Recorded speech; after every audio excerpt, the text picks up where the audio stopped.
And so I want to just present this program to them. Because there are people in our midst that is really going through a lot. And I want to give them some hope. And I want them to understand why things happen. Because one of the most perplexing situations is, why? Why me? You know, I'm not a bad person. I don't drink, I don't smoke, I don't curse, I don't run around. I'm trying to be a good person. Why? It's happening to me. And these are questions that God will answer one day. And all we can do is try to analyze to some degree, based on what we can glean from the scripture, why these things happen. And so I've spent a lot of years working with a lot of sick people. I mean, that's been my life. Over 43 years, every day, of some of the most difficult cases in the world, and you're going to see some of these. I pray that some of the clips and the video is not offensive to you. It's real. None of this is dramatized. And most of these people, they had problems with God. They really did, because they had questions. They were not able to get any answers. And this is why it's so important that ministers work with medical missionaries and medical missionaries work with ministers. Because if you got a minister and a medical missionary, you have a perfect duplication of Jesus Christ. He was a doctor and a preacher. And every preacher, and you remember I said I found the man. Scripture said that in the count of 1,000 he found one. I wasn't just making that up. Solomon the count.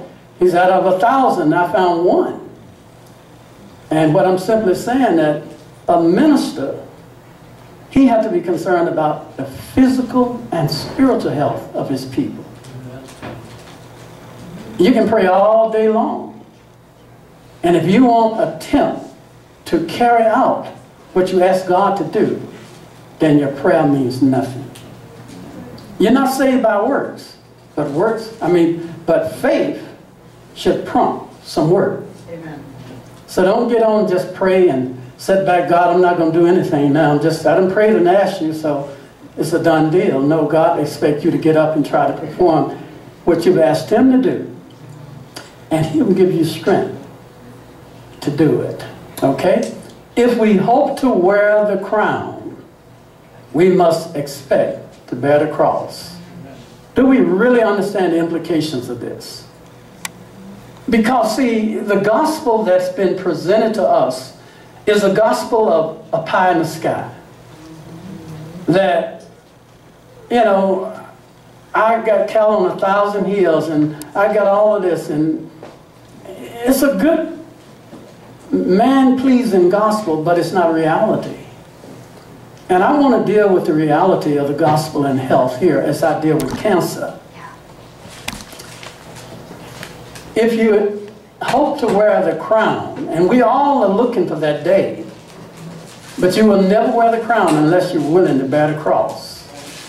In Genesis, the 3rd chapter, verse 5, Christ in a special manner, I'm narrating from that verse, in a special manner bruised the head of the serpent. But the prophecy is far-reaching. It is a declaration of an unwearied conflict between Christ and his followers, and Satan and his angels, and the human agents on this earth to the close of time. So there's a warfare going on. It's a literal war. Lives have been lost, injured during this warfare. Satan hasn't quit. He hasn't given up. If Satan can so degrade the human race, to amalgamate them to the point where they're more beast-like than human-like, then God, he's hoping God would give up in frustration and say it ain't worth it. And that will spare his life. But God will have some people that will perfectly duplicate him.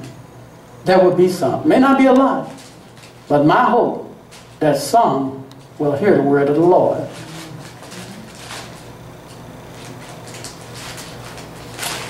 He became a man of sorrow. Sorrow filled heaven as it was realized that man was lost, and that the world which God had created was to be filled with moral doom, to misery, sickness, and death. There was no way of escape for the offender. The whole human family of Adam must die. I saw the lovely Jesus beheld an expression of sympathy and sorrow upon his countenance. Christ is touched by the feelings of our infirmities. He reached to the very depths of our misery, and he takes it on to the point that all we do is feel a little inkling of our suffering. I want you to know, those that are suffering and have loved ones that's going through some, God is concerned about you. Amen. He really is. And he's moved upon men and women to be concerned. And I want you to listen to this song, and I want you to, as you listen, I want you to see this young woman. This is a pastor's wife. She has ovarian cancer in the last stages. Doctors has given her up and told her that she only have weeks to live. We went out to work with her out in Oregon, and I will never forget the experience.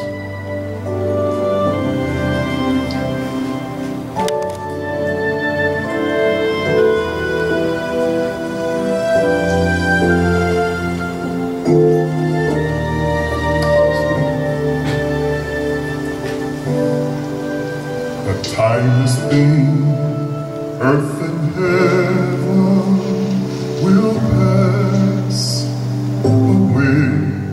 It's not a dream. God will make all things new. That day, gone is the curse from which I stumbled and fell. Evil is banished to eternal hell.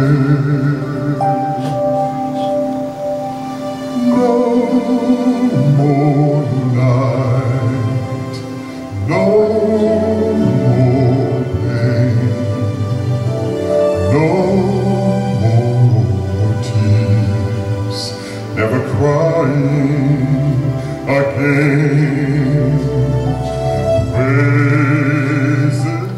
You know, as I worked with this young lady, the memory of her is ever imprinted in my mind. I remember the days talking with her, and she expressing how that she wanted to be around to be with her husband, to help him in the ministry. That was questions she asked me that I couldn't answer. And I found it difficult to even understand what she's going through. She's getting out of bed. Look at the effort it takes for her to get out of bed. Every contraction of the muscles is an exercise of excruciating pain, unbearable pain. But she don't want to give up. And her husband is right there by her side, every step of the way. That'll help her, encourage her, but let her struggle to do some things on her own. And you question, why, Lord? Why did this happen? I mean, it could have happened to a prostitute, it could have happened to a drug addict, but it happened to this child of God. I hope that I can answer some of those questions today.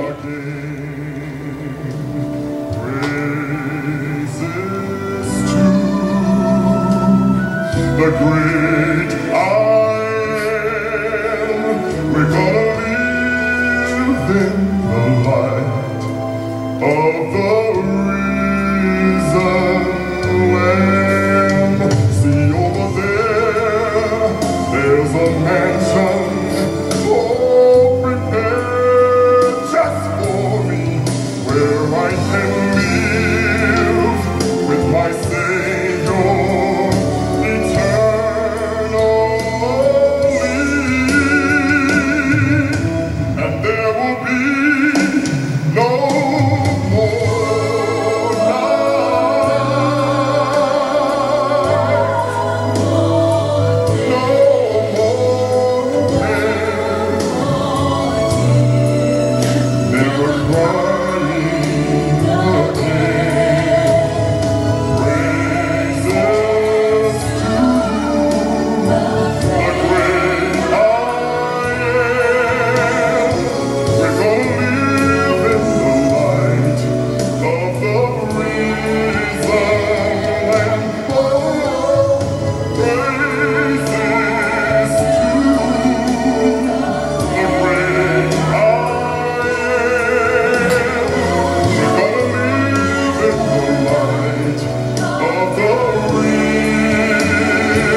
next time you get out of bed, I want you to stop a moment and pause and give God thanks. And I want you to reflect back on this dear sister, how much effort it took for her to get out of bed. And be thankful for the strength God has given you. Because we can do nothing without Him. Amen. But we can do all things through Him.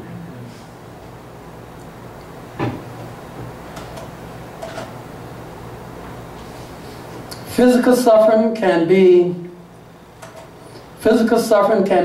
come from two causes. We may suffer persecution for righteous sake.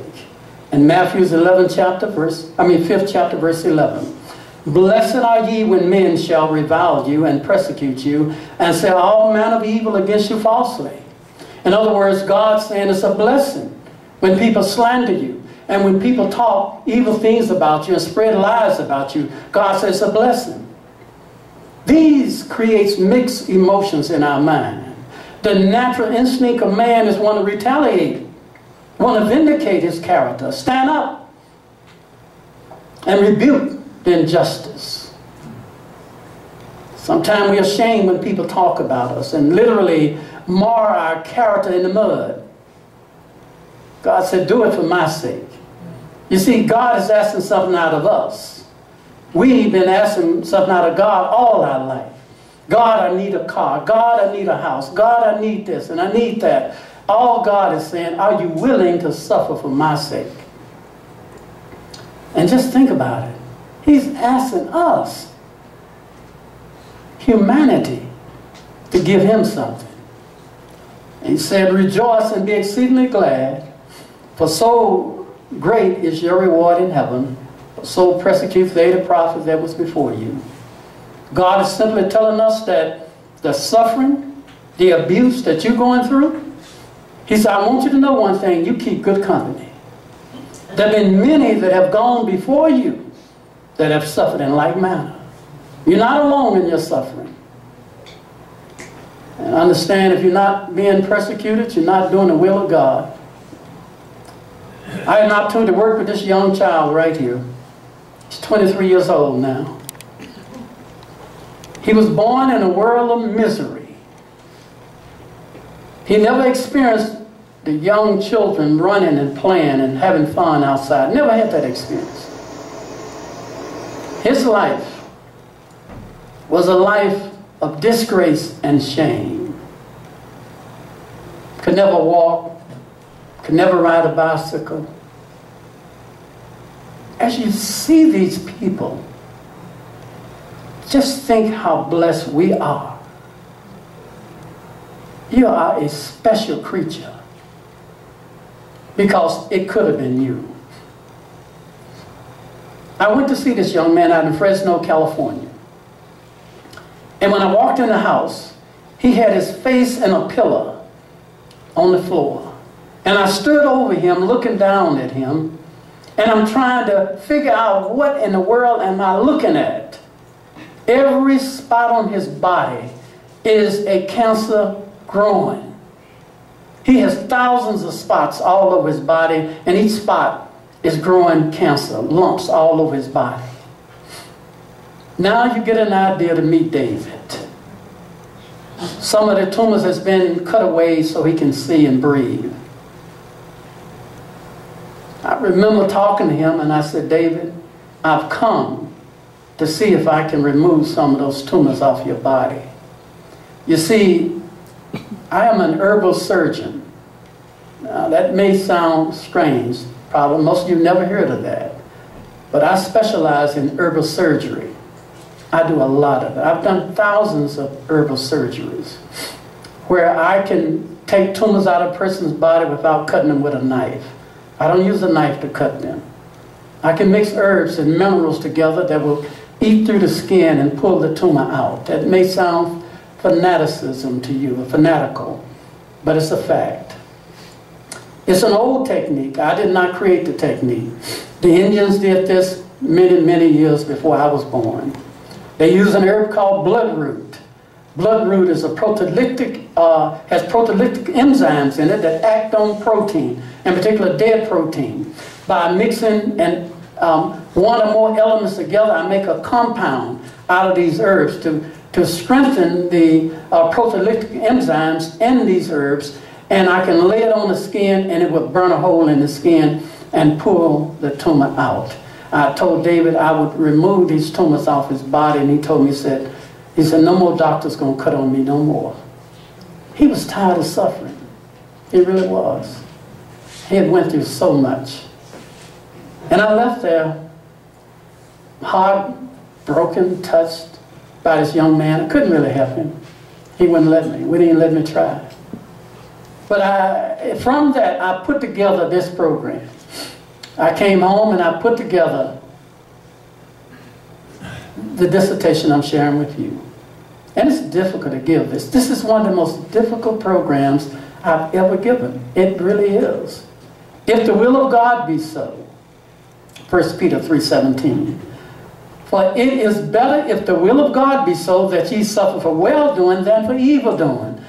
People, brothers and sisters, understand. We're going to suffer. It's going to happen. You're not going to get out this life without suffering. Some loved one, you're going to lose them. Somebody's going to disappoint you. You're going to experience some really bad things in life. So you will suffer. And since you can decide to suffer for well-doing or evil-doing, it'd be better to suffer for well-doing. For Christ also has once suffered for sin, the just for the unjust, that he might bring us to God. So Christ suffered what? For the just and the unjust. For what reason? That he may bring us to God. So it was the suffering of Christ that brought us to God. We should learn from that. Being put to death in the flesh, but quickened by the Spirit. So if Christ had to die to bring us to God, then our suffering should bring us to Christ. We should be closer to Christ in our suffering. And our loved ones should be closer. 1 Peter 2:19. For this is thanksworthy. For if a man for conscience toward God endure grief, suffering wrongfully, for what glory is it? If when ye be buffeted for your faults, ye take it patiently. But if when ye do well and suffer for it, ye take it patiently. This is acceptable with God. So if something bad is happening in your life, now I don't claim to be a great reader, but this word is plain to me. Amen. It's simply saying, for what glory is it? If when ye be buffeted for your fault, ye take it patiently. Don't wrestle and try to get out of it. Jesus submitted himself. And he didn't even say a murmuring word. He took it patiently. He set an example for us. But if when ye do well and suffer for it, ye take it patiently. This is acceptable with God. God is accepting your patience, going through all your trials and tribulation. For even hereunto were ye called. Ye was called to do what? Listen, people. But even hereunto were ye called. You was called to have a good time. You was called to just enjoy the pleasures of life. No. The Bible said you was called to suffer. That's a strange kind of gospel I'm talking about. But it's through the suffering is the soul made better. Because the more we suffer, and I don't find joy in suffering, but the more you suffer, the more you have a need of God. You connect with him better. Every time you lose a loved one, you reflect that God lost his only begotten son. It brings us in harmony and connection with God. It feels sorrow in our heart. But the Father suffered also. Because Christ also suffered for us, leaving us an example that ye should follow his steps. So Christ wants us to follow the same steps he took. They beat him, they slandered him, they shamed him, and he opened not his mouth. They crucified him and separated him from his Father. You will experience separation in this life. Accept it patiently. That's not the end of all things. You've lost loved ones that you grieve over. Remember, you'll never lose them again. Because once they have been ransomed from the grave and united with you in glory, there'll be no more separation. Amen. Ain't that something? If we reflect on those things, man, the little agony and the pain we're going through, we can get through those things. We can look better, but tomorrow will be better than today.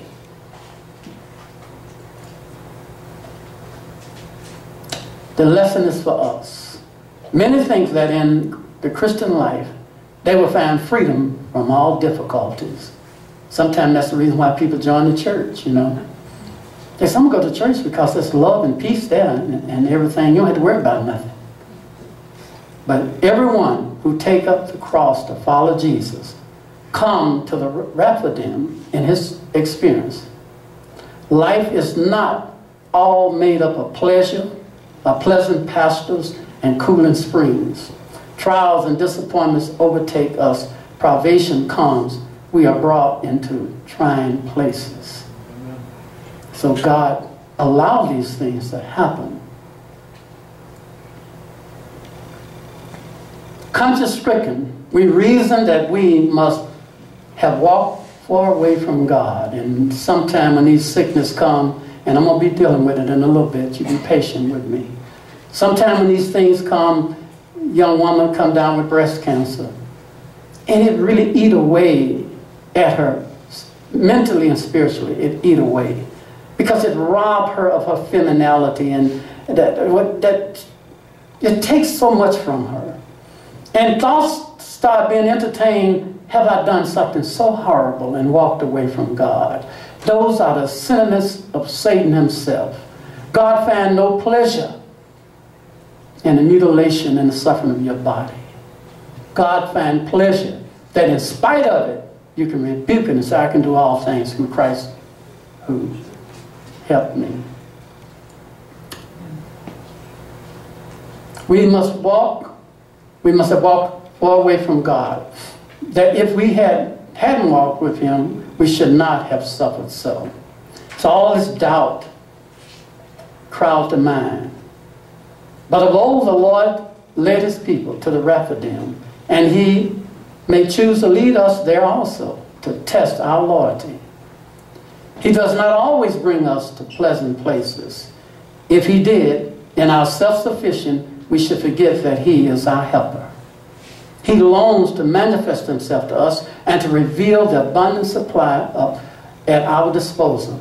And he permits trials and disappointments to come to us that we may realize our helplessness. Ain't that something? He's just like a daddy. He just wants his children to want him. Ain't that something? And that's all right. I mean, he is just yearning to be a daddy to us. And he want to be able to take his children and say, just want me. Not from all that I can give and all I can do for you. But can you love me just being somebody to love you first? Amen. And once you love like that, you can move mountains. The cross before the crown. We may strengthen our faith and quicken our love by going often to the foot of the cross and there contemplating our Savior's humiliation. That's where we gain our strength. Every time we have a trial, go to the cross. I worked with this girl right here. Over 30 years ago, she had oral cancer of the mouth. I'm going to let you look at her. And this was taken over 30 years ago. Let's see what it played. Anyway, it was 30 years ago, this girl had oral cancer of the mouth. And doctors had just given her a short time to live. And I think it was about 6 months. I began to work with her. And I'm going to go to the next one. It's not playing. This is the same girl. Over 30 years later, that's all right there. During this 30-year period, I had removed a tumor out of her face 5 or 6 times. And she was totally healed. She went right back to doing the things that she shouldn't do. Okay? One of the things she would do is she would use these very harsh chemicals on her hair. Perms and conditioners with all these toxic chemicals.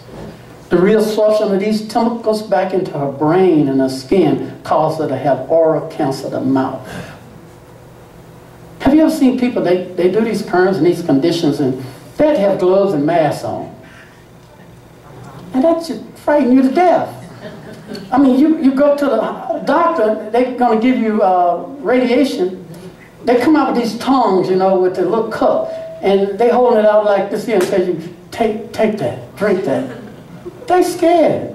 They get ready to give you radiation treatment. They got to hide behind something, you know. And you out there, they said, wait a minute, they run, they turn it on, they get behind, hide themselves and turn it on you. They know how to tell you something.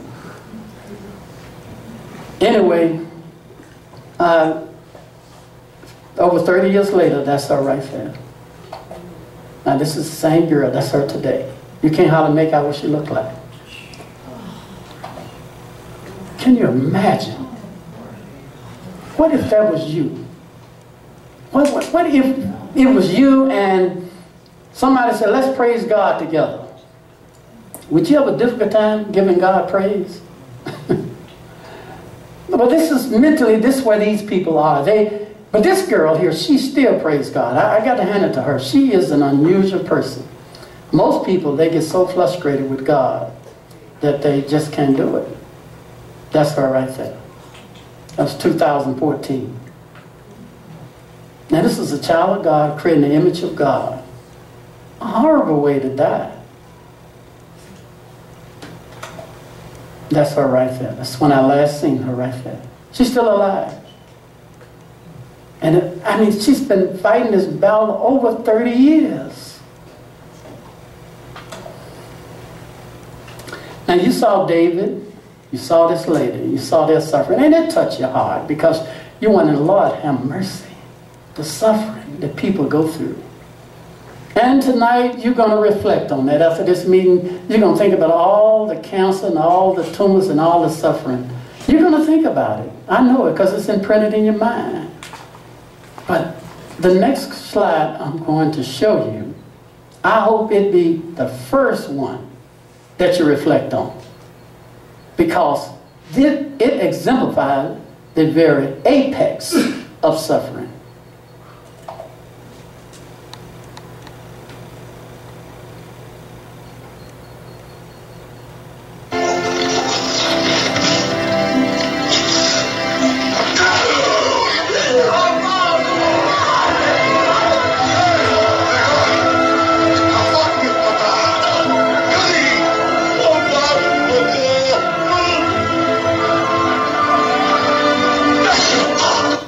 Now, that is the suffering we should reflect on first. If we can behold his suffering, then we can understand the suffering we must go through. But sometimes our human suffering crowd out the suffering of God. And sometimes we don't even think about it. This man here, I worked with this man up in East Tennessee. And I don't know how much you can make this out, but he had a tumor right here on the top of his top gum right here. And we took that, while I worked with a missionary, I told him what to do. We took this tumor out. Let me tell you how he removed this tumor. He took an eggplant poultice, and he put the eggplant poultice right there on his gum. An eggplant will remove a tumor, especially tumors right to the surface. You just put it on there and it'll pull it right out, and that's what he did. We couldn't use a real aggressive herbal salve in his mouth because it may take out his whole mouth. But the eggplant works perfect for inside the mouth. Skin cancer, got into skin cancer, just put an eggplant salve on it, take it right off. Okay? So remember that if you get, and it's not painful. If you have any problem with skin cancer, put an eggplant salve on it. And I have the formula to tell you how to do it. And Kaylin and the missionaries here, they also can assist you in that if you have anybody that has some problem with skin cancer. It is a very easy thing to do. formulas in your books? It is. And especially, all three of my books have formulas in it. So this is one where this lady has a tumor growing out the side of her face. And it's kind of hard to make out, but it's right below her ear on her face. She had this large tumor coming out of her face. And once again, we had to use a different type of herbal salve to pull this tumor out. And we was able to pull that tumor out and totally eradicate that tumor out the side of her face. Now I don't know if this one's going to play. That's okay. Luther, separated from Rome. Luther said, "They have already destroyed my honor and my reputation." Now some of you might say amen with that. I know I have. "But one single thing remains is my wretched body. Let them take it. They will thus shorten my life by a few hours. But as for my soul, they cannot take that. He who desires to proclaim the word of Christ to the world must expect death at every moment." Ain't that something to say? Luther had something there. So he said, you can do what you want to do with this body. He said, but you can't have my soul. It took great faith to make that statement. And I thank God for Luther. Because if Luther hadn't stood up, we'd still be looking for somebody to stand up. God used him mightily. 1 Peter 4:12. "Beloved, think it not strange concerning the fiery trials which are to try you, as though some strange thing happened unto you." So when these things happen, you go to the doctor, he pronounce you have an incurable disease, and you say, "Not me. I eat my salad, I drink my water. Not me. This can't be happening to me." As if it's some strange thing happened unto you. But God said, "But rejoice inasmuch as ye are partakers of Christ's suffering." You see, we're entered into his suffering. We want to be like him. God, I want to be like you. You've entered into his suffering. "That when his glory shall be revealed, ye may be glad also with exceeding joy. If ye be reproached for the name of Christ, happy are ye. For the Spirit of the glory and of God rests upon you. And on their part, evil. On their part, he is evil spoken of. But on your part, he is glorified." This young lady you see right here, I worked with her. And she got quite a story to tell. She had cancer. Okay, what color was your nails when you came here? Dark. It would be real expensive to be at a place like this for as long as you've been here. Yeah, I know. But the Lord has worked it out that you could be here. Well, I don't know what to do with this people here. Yeah. I don't know what to do with it. Right. Well, the Lord is working it out. Now we're about to... I owe him a lot. I'm going to tell you a story about this young lady right here. She had breast cancer. She had 10 tumors in her chest going up from her chest all the way up behind her ear. And it was causing her a lot of pain and discomfort. So she asked me to remove those tumors. And the Lord blessed me to remove all 12 of those tumors. And so she said, I got this other breast. She had one breast already removed. But she said, this other breast is going to cause me problems. Can you remove it?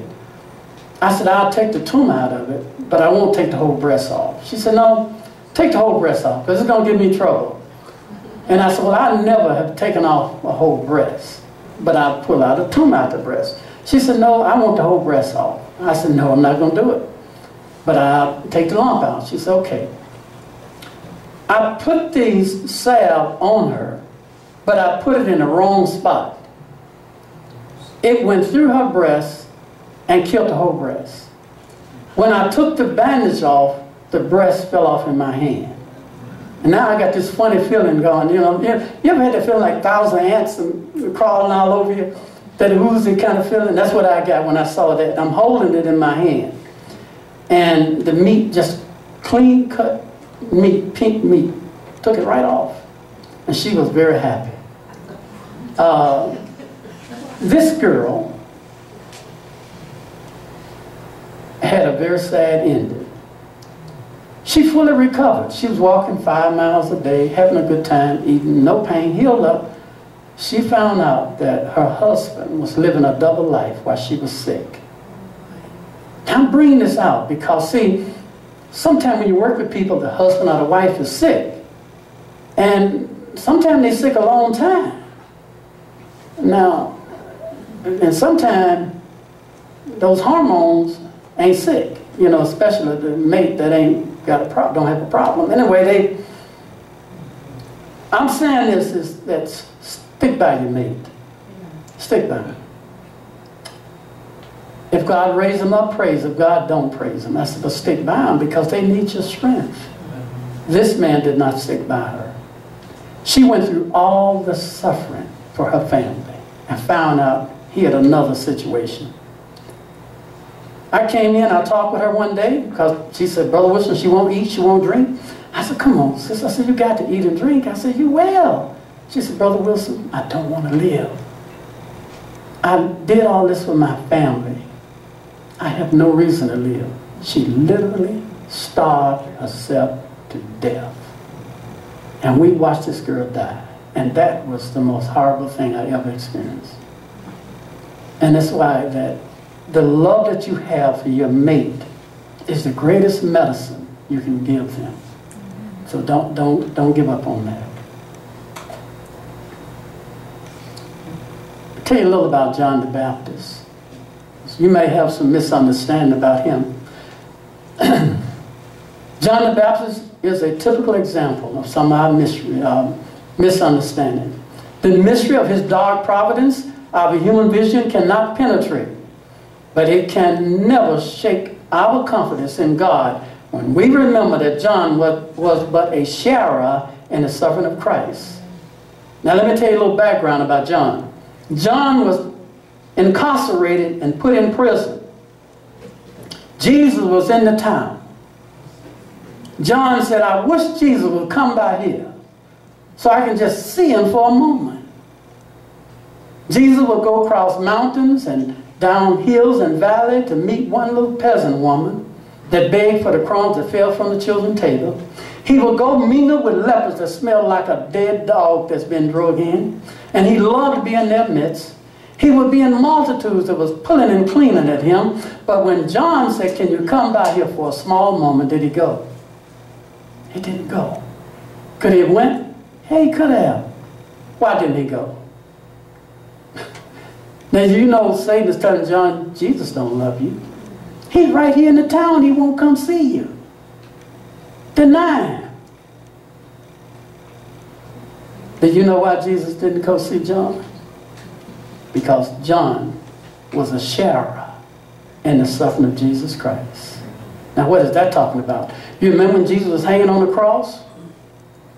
Jesus said to his dad, I'm paraphrasing, Jesus said to his dad, can you come by here and let me look at you for a moment? What did the Father do? He turned. And when he turned, Jesus died of a broken heart. Because he couldn't stand the separation of his daddy. Now that part we know. But can you imagine what his daddy went through? Got all the power in all the universe. Could have blinked and changed things right. And yet, he didn't even raise his finger to fix the problem. He let his son go through it. Why? Because he loved you so much. That's why he did it. Not that he loved his son less, he just loved you so much. And all he's asking out of us that we show some love to him. That's all he wants. We wrestling with stuff. I just can't stop smoking. Can't do it. I try, but I just can't give it up. Here a man give his only begotten son because he loved you, and you claim to love him, and you can't stop drinking and smoking. Can't stop running around. We may suffer sickness because of a violation of the laws of health.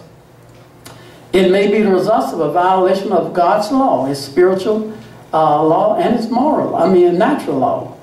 We may suffer sickness because of an accident It may be something we inherited from our parents. It may be the results of the environment or pollution. It could be from habitual disobedience. These are only itemized reasons why we may get sick. I'm sure there's more. Think about Job. Job, to me, is a test case for Christians. And the Lord said unto Satan, Hast thou considered my servant Job, that there is none like him in the earth, a perfect and upright man, one that fear God and eschews evil? God is trying to showcase his Christian. And God wants to showcase us to the world. God proud of us. He went, this is my child here. And then Satan answered the Lord and said, do Job fear God for nothing? In other words, he said, look, God, I know you like Job, but the only reason why Job loved you is because you're good to him. That's the only reason. If you stop being good to him, you'll be like everybody else. Then Job, he rubbed it in to God. He said, hast not thou made a hedge about him? He said, you treat him like a little spoiled brat. You build a little hedge around him so nobody can get to him. And about his house, and about all that he has on every side. And thou hast blessed the works of his hand. He said, the man is prospering. Got money, got cattle, got land. Man, to be a fool not to love you. And his substance are increased in the land. That's the only reason, God, that Job loved you. Then in Job 5:17, behold, happy is the man whom God correcteth. Now Job testifying on his behalf. Behold, happy is the man whom God correcteth. Therefore despise not thou the chastisement of the Almighty. Job said, I'm just getting a little whooping. He said, but hey, I'm not going to deny my Savior. So sometimes these little things we're going through, we're just getting a little spanking, that's all. That's all. But he make us sore and he bind us up. He wound us and his hand make us whole. He shall deliver thee in 6 troubles, yea, in 7 there shall no evil touch thee. Job knew that he was going through some trials and tribulation. And I say that to all of you out there. If you're going through something, you're going through the trials and tribulations of the 6 trials of life. But if you hold on to your profession of faith to the 7th trial, then he said, no evil shall touch thee. You're right there at the border of success. Don't give up now. I don't care how severe it may be. Fight. Don't give up. I work with this man right here. A good friend of mine, one of my best friends. I worked with him about 35 years ago. He came down with a flesh-eating disease, Staphylococcus A flesh-eating disease. I had no concept what that was back then. He came to my facility, and I had to quarantine him. I'd go in his room, and I'd sweep up piles of chunks of scabs and flush every day. And I said, bro, I don't know what this is. He said, you ever seen anything like this? I said, one time. He said, what was it? I said, my granddaddy had an old hound dog that came down with the mange. I said, you look just like that dog. He said, what did your granddaddy do? I said, my granddaddy went and got an old foot tub, put some old used motor oil in it, and bathed the dog in the motor oil. What happened? I said, the dog got well 2 or 3 weeks later. The sores healed up and his hair grew back. He said, Brother Wilson, put the motor oil on him. I said, bro, I ain't never put no motor oil on nobody. He said, what did I have to lose? Yeah. I took a sponge and I sponged him down with motor oil, used motor oil. 3 weeks to 30 days, all the sores healed up. I use motor oil to this day for that reason. Every time I have the flesh-eating disease, I said, get the motor oil. I didn't know until recent how it works. Do you know that motor oil has an element in it called coal tar? Most of your topical skin creams has coal tar in it that the doctors give you. That's where they get it from. And so it works. Some of you may have had a cow or a hog or something that had a sore, and you might have, old timers just put motor oil or axle grease on it. It works. It works on a cow or a hog, it'll work on you too. Job the 5th chapter, verse 17. Let me go back up here. This is another one here where a man had a flesh-eating disease. This is the second case I worked with. And he had it all over his body the same way. Chunks of flesh would fall from his body. He smelled really bad. And his wife left him, and he lost his job because, you know, it just smelled too bad. And it looked like leprosy. It really do. It just eats the big chunks of meat out of your body. And I used the motor oil on him. Now I used some other things too, but I definitely used the motor oil.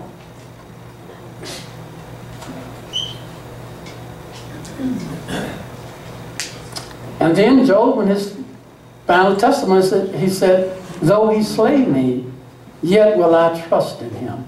But I will maintain my own ways before him. He also shall be my salvation, but hypocrites shall not come before him. And that's what God wants out of us. No matter what you're going through, just remember, hypocrites will not exalt God's praise. And then the Lord turned the captivity of Job when he prayed for his friends also. The Lord gave Job twice as much as he had before. God's going to do that for you too, especially for those that are going through something here today. God's going to redeem the time that you lost. He's going to wipe away the pain and the suffering. This, I don't know if this one is going to play. My dad. This young man right here.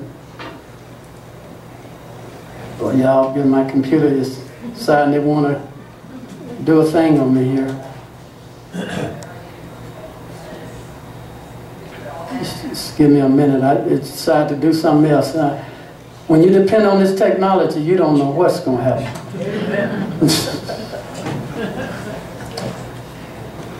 But anyway, when you're working with that Staphylococcus flesh-eating disease, just remember that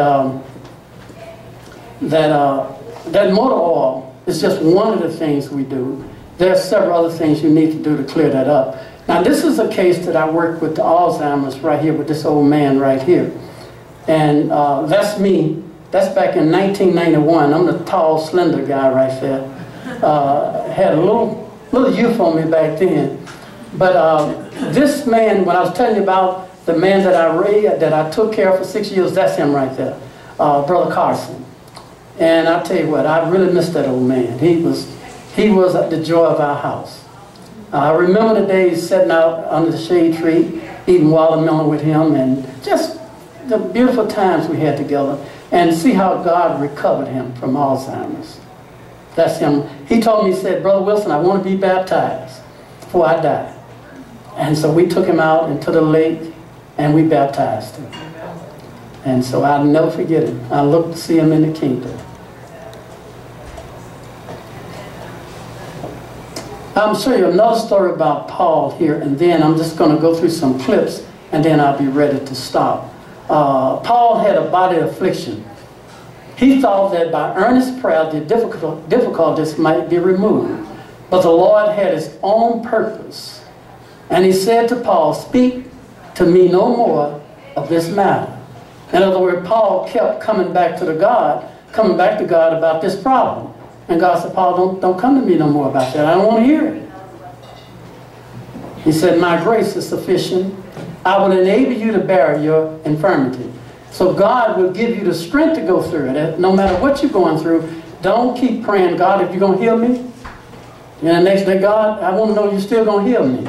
Don't do God like that. God ain't hard of hearing. He ain't the prophets of Baal. You ask God and claim it in faith and believe it. In spite of your pain, you accept the providence and the working of God. And let God do it in his own way and own time. And he will do it.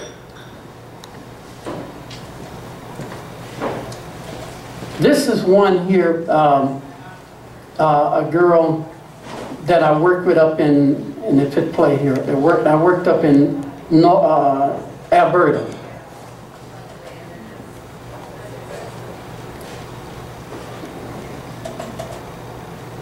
And it's looking like it don't want to play. Just give me a minute here.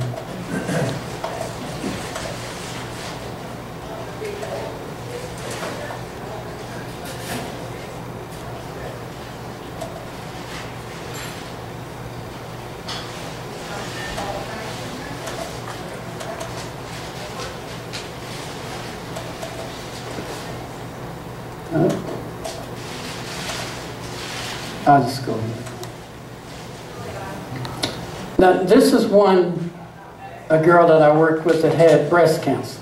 Now, this is a very aggressive form of breast cancer right here, and an inflammatory breast cancer.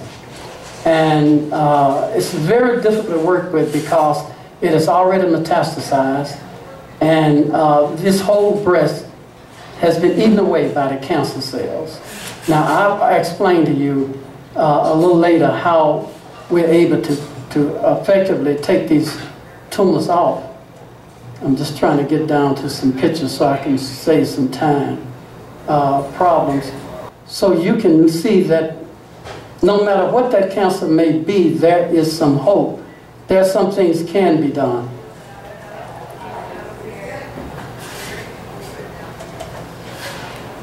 I'll begin right here. This lady I worked with up in northern British Columbia, she had real severe breast cancer. And I worked with her, and I'm going to show you some clips on her. That's her giving her testimony. This is her right here. Her arm is extended like this because there's a big tumor growing out on her armpit, and the Lord blessed me to remove this large tumor growing under her arm.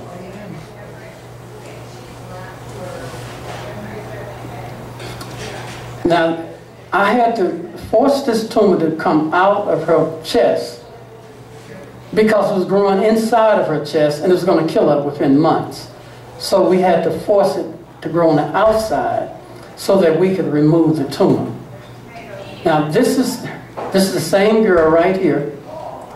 And after the tumor had been removed, you can see how most of the tumor has been extracted. And I'm just sprinkling a little golden seal and myrrh to just heal it up. So it's healing up really nice right here.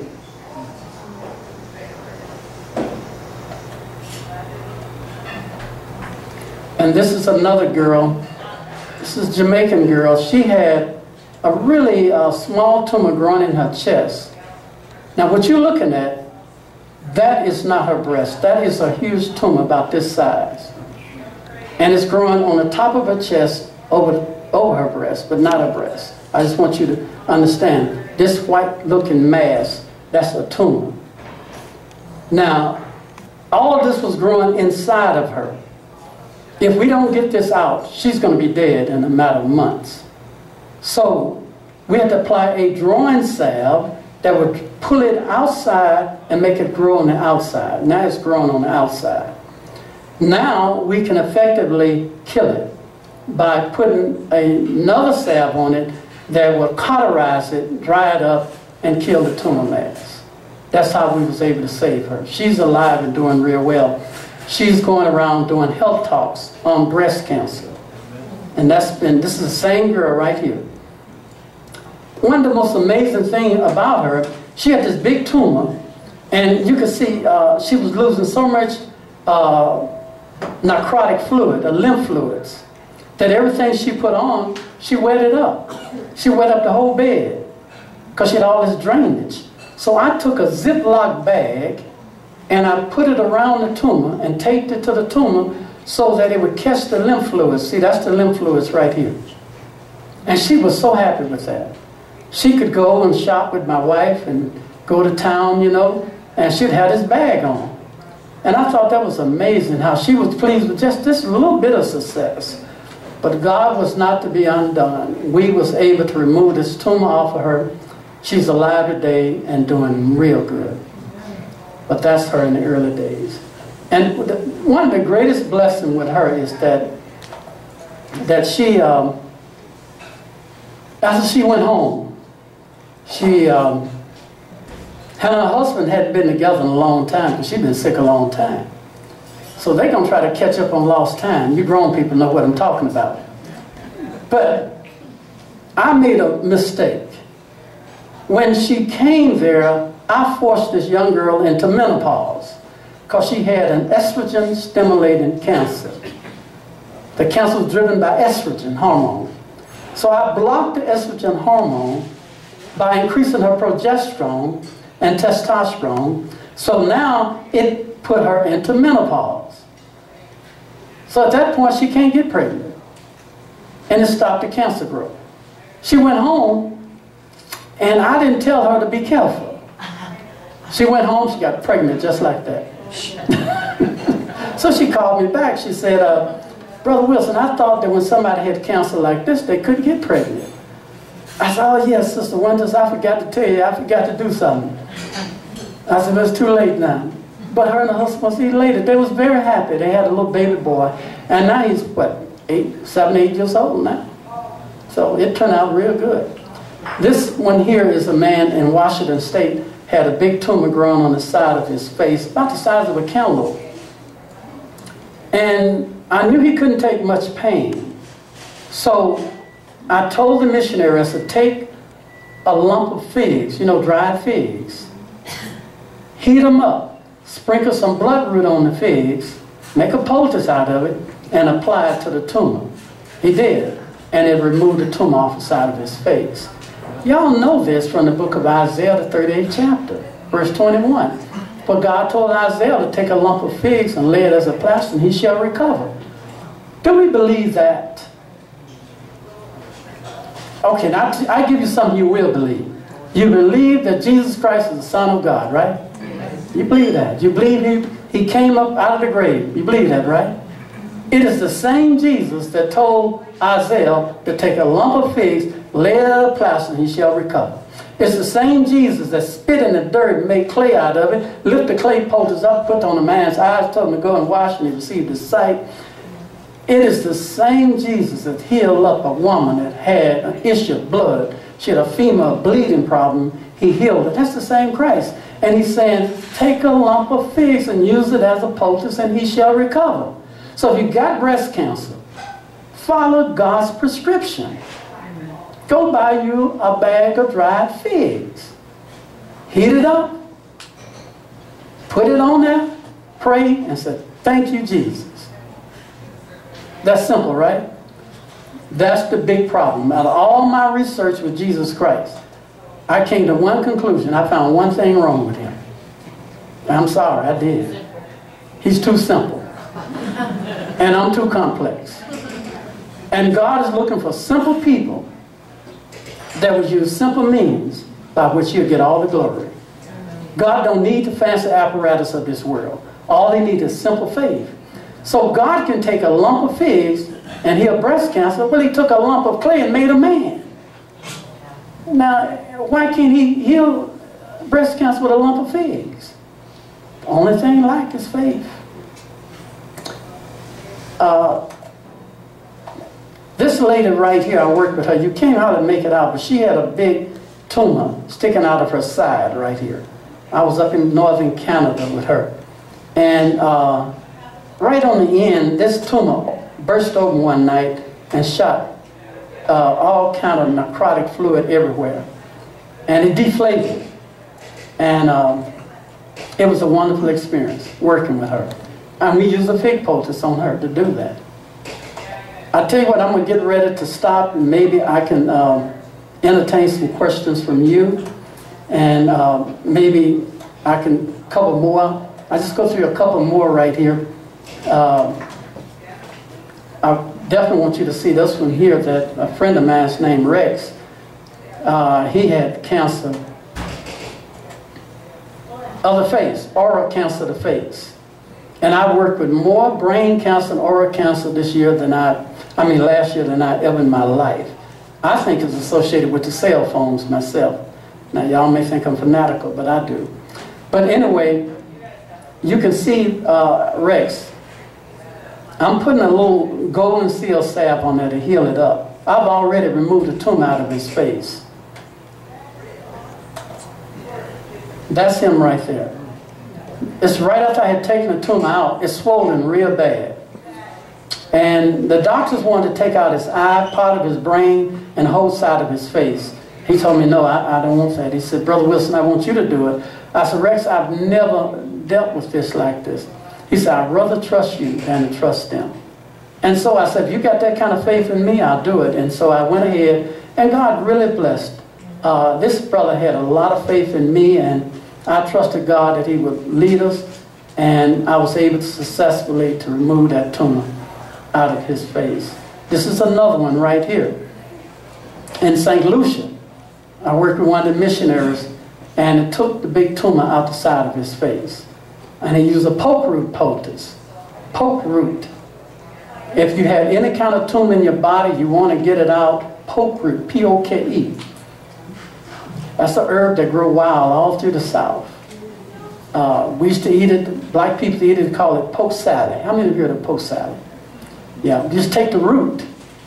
You take the root and make a poultice out of it, and it will definitely destroy a tumor mass.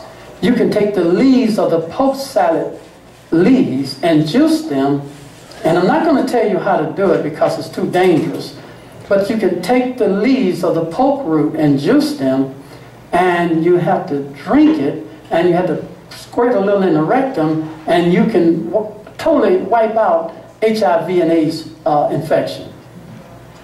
It is one of the most powerful cures for AIDS and HIV. It is. And I'm going to tell you something. I know you don't believe it. Google it on the internet. When you get home, Google in poke root cure for AIDS. And guess what? The medical system is going to tell you that they know that poke root will cure AIDS. But they can't patent it. They're doing research now to make a synthetic version out of it. But it's a very toxic herb if you don't know how to use it right. So you have to be able to break it down so it won't be toxic if you're going to drink it or put it in the rectum. I don't want to tell you how to do it because I've done it before. People get it wrong and they get sick. But if you want to know how to do it, I have no problem writing it out and telling you private how to do it. But to do it public like this, somebody's going to get it wrong and they get sick. That's why I won't do it.